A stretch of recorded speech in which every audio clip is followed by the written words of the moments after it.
देखिए, भारतीय संविधान में एक संशोधन आया। उस संशोधन के माध्यम से भारतीय संविधान में एक संशोधन हुआ। वह संशोधन बहुत इम्पोर्टेंट था, क्योंकि जब 1976 उस समय तत्कालीन प्रधानमंत्री श्रीमती इंदिरा गांधी थी। 1976 में हमारे देश में एक चीज़ का बहुत बोलबाला हो गया।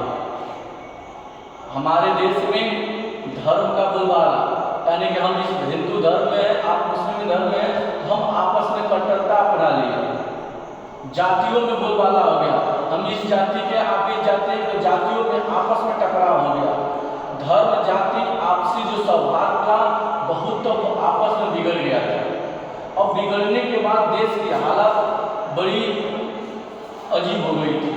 ऐसा लग रहा था कि देश आपस में लड़ जाएगा, आपस में गृह युद्ध हो जाएगा, शीत युद्ध हो जाएगा। इस परिस्थितियों को देखते हुए तत्कालीन प्रधानमंत्री श्रीमती इंदिरा गांधी जी थे।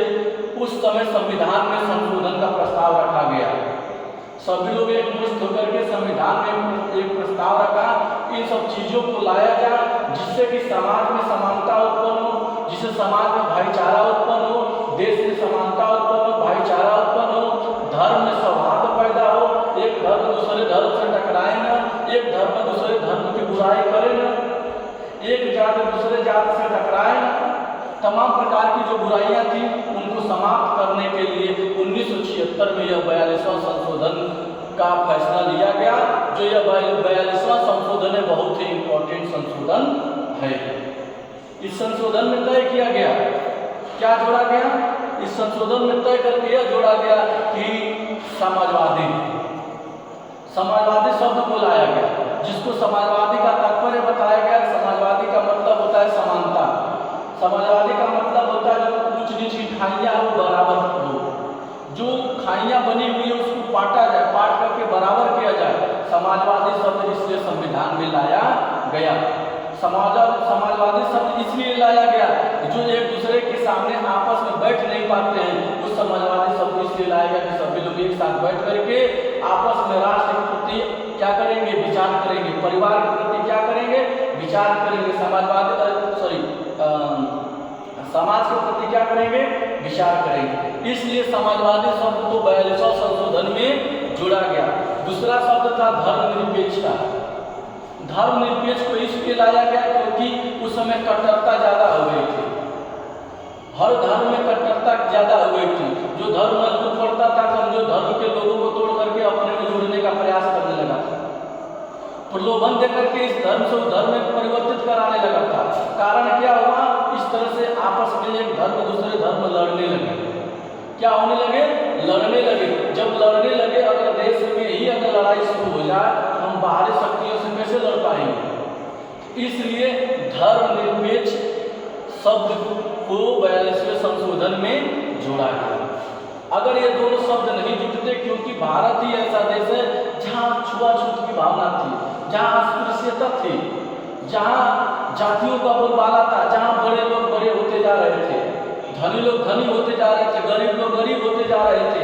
इतनी असमानताएं हमारे देश में थी आज़ादी के बाद कि उनको समान अवसर में लाने के लिए तमाम प्रकार की व्यवस्था की गई।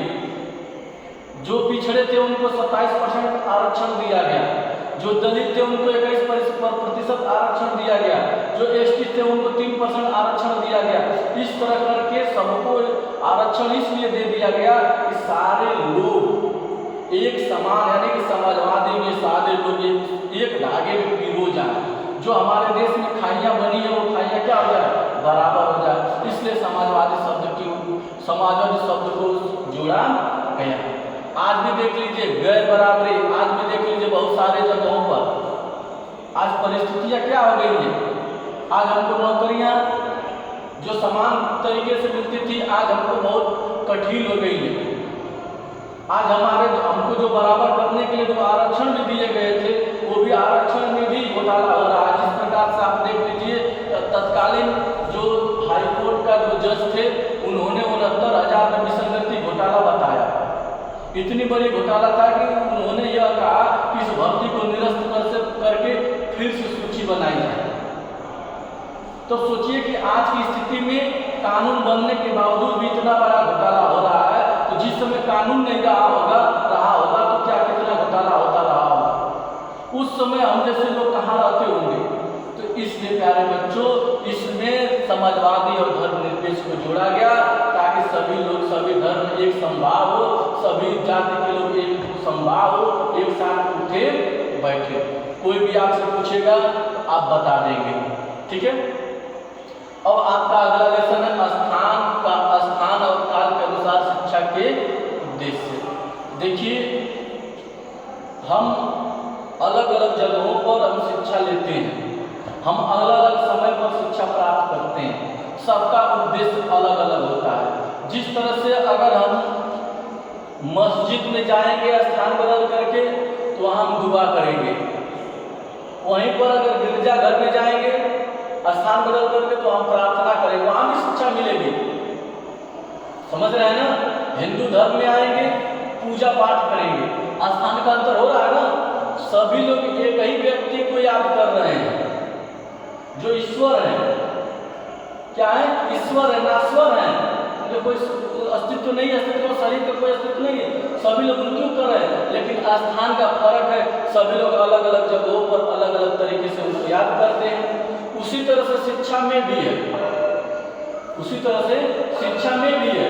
हम विद्यालय में आएंगे तो अलग तरह की शिक्षा मिलेगा, मकतब में जाएंगे तो अलग तरह की शिक्षा मिलेगी, चर्च में जाएंगे तो अलग तरह की। कुल मिलाकर के सबका एक ही उद्देश्य है कि शिक्षित होना।